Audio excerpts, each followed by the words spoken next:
Hey everybody, I'm here to do my weekly wrap up and my Friday reads. I just want to take a moment to say please excuse the sound or whatever. I'm getting a cold. The joys of having kids. And I also want to say thank you. I hit 100 subscribers last week, and thank you, thank you, thank you. Um, I'm glad you're sticking around, and yeah. Um, Last week I read Cinder by Marissa Meyer.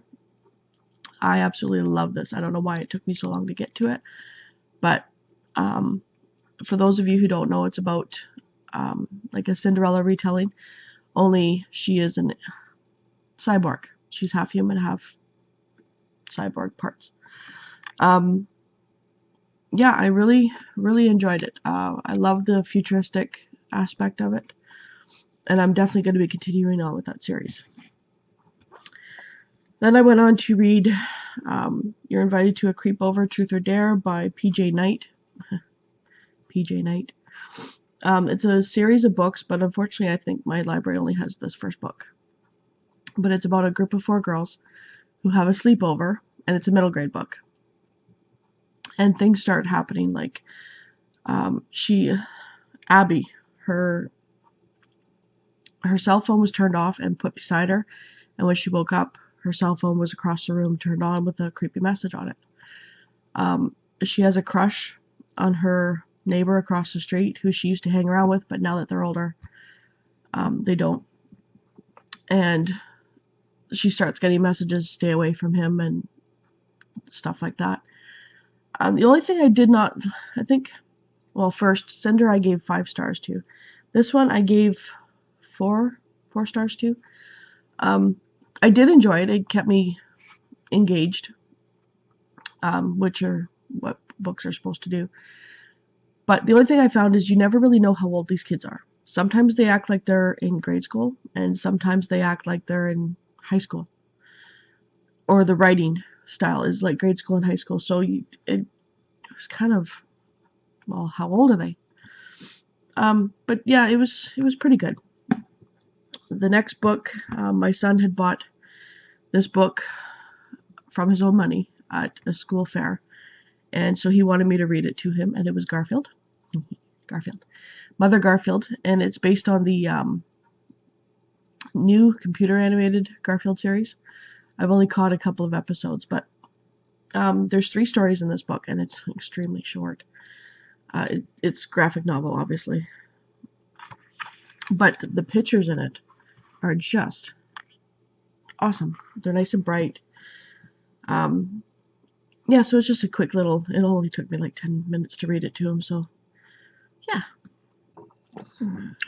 Next we are reading, or currently reading, sorry, The 39 Clues by Gordon Corman. This is One False Note, and it's the second book in the series.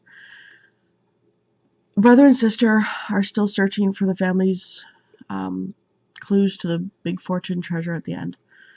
This one takes place in, the last one was Paris. This one is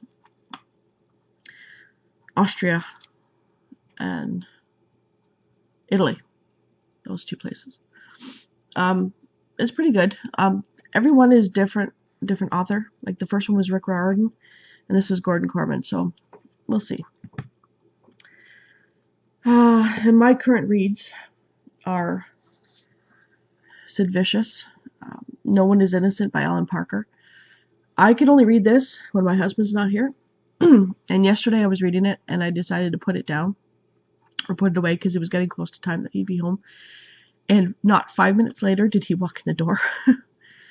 So that was a close call. But this one is, you can kind of understand why he was so screwed up. His mother did not help him at all. She, in fact, led to his, I guess, debauchery would be the word. And his girlfriend Nancy, the one that it said Nancy if you've seen the movie, you can kind of tell why she was kind of screwed up as well. But yeah, I'm enjoying this. I can understand about the UK books because they are very stiff. but it's a little bit dry in the writing style, but the information is really, really interesting. So yeah, I'm looking forward to finishing it. And then my husband doesn't read too much, but when he does read, it tends to be on his favorite wrestlers, rock stars, stuff like that. And the worse they are, the better. Like Ozzy, Slash, Guns N' Roses, stuff like that. So when he does read, he likes to talk about books. And he usually has to wait for me to read them. So this time I'm jumping the gun and reading it first. Then I'm also reading The Duff, the Designated Ugly Fat Friend by Cody Keplinger. I'm really, really enjoying this book. Like I said in my last video, we didn't have the term the Duff, but we did have the idea of it when we were kids.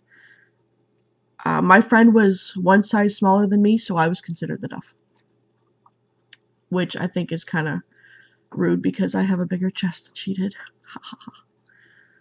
I know, too much information. I'm sorry. So yeah, some of the content in here is a little rough.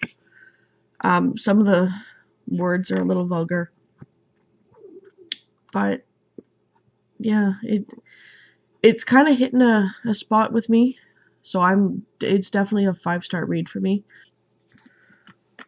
So I'm reading The Coldest Girl in Coldtown as well by Holly Black, and it's about a girl who has to go to a cold town, and the cold towns are where people who are infected but can get rid of the disease if they don't drink human blood, or are already turned vampire. They have to go to these cold towns that have cropped up across the U.S. And it's just her journey through getting to Coldtown, or actually waking up with a bunch of corpses around her. Her travels to Coldtown and what she's doing in Coldtown. That's about as far as I've gotten so far, and to try and get out of Coldtown. So what I'm gonna be not currently reading, but picking up over the next week, well, this weekend, I'm gonna be picking up Billionaires, Bedside Manner by Robin Grady, and my son will probably be wanting me to read Planet of the Lawn Gnomes by R.L. Stine. I'm also participating in Book Nerdathon, so I am going to be reading these 6 books, and I'll quickly go over them again because I've already got a TBR down below. I'll have the link to it. But it's Goddess Girls, The Girl Games by Joan Holub and Suzanne Williams. Middle School Get Me Out of Here by James Patterson and Chris Tebbets. How I Survived Middle School, P.S. I Really Like You by Nancy Krulik. The Maze Runner by James Dashner. Game Over Pete Watson by Joe Schreiber. And Zelda, The Link to the Past. And I know you've seen these books, and there will be probably one more video on it, and that will be my next week's Friday reads. And then they'll be done. And I'm reading those from Monday to Friday, December 7th to the 11th. Thank you again for all my new subscribers and the ones that have been with me since day one. And if you like this video, give me a thumbs up. Don't forget to hit the subscribe button if you want to see more from it. And let me know what you're going to be reading for this week. Bye.